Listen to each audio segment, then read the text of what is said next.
Hello အားလုံးပဲမင်္ဂလာပါရှင်။မေဒီနေ့မှာတော့မနက်စာအစာပြေထမင်းကြော်လေးနဲ့တွဲစားဖို့အတွက်ချက်သက်ချက်မြစ်ကိုတရုတ်နန်နန်လေးနဲ့ကြောပြပေးမှာဖြစ်ပါတယ်။ပထမဆုံးရေတက်စင်ကစီကြောထားတဲ့ချက်သက်ချက်မြစ်လေးတွေကို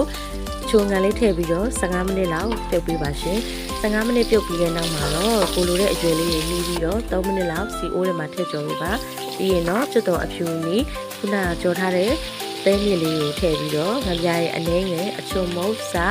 မဆလာလေးအနည်းငယ်ထည့်ပြီးတော့စီတက်ပေးပါရှင်။မိကဆက်ဆက်ကလေးစားခြင်းတဲ့အတွက်ဒီကြီးသေးလေးကိုချမ်းပြီးတော့လည်းထည့်လိုက်ပါတယ်။ပြီးရင်တော့ရေလေးအနည်းငယ်ထည့်ပြီးတော့3မိနစ်လောက်ခေါင်းလေးအုပ်ပြီးတော့တည်ထားပေးပါမယ်ရှင်။တက်တဲ့ချက်ပြစ်တွေကပြုတ်ထားတဲ့အတွက်အကြာကြီးတော့တင်စရာမလိုတော့ပါဘူး။3မိနစ်ပြည့်ပြီးရဲ့နောက်မှာတော့လေ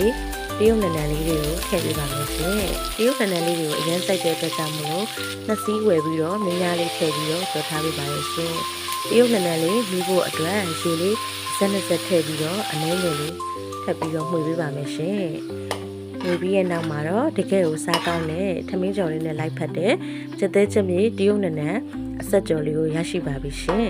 ။ကျေးဇူးတင်ပါတယ်ရှင်။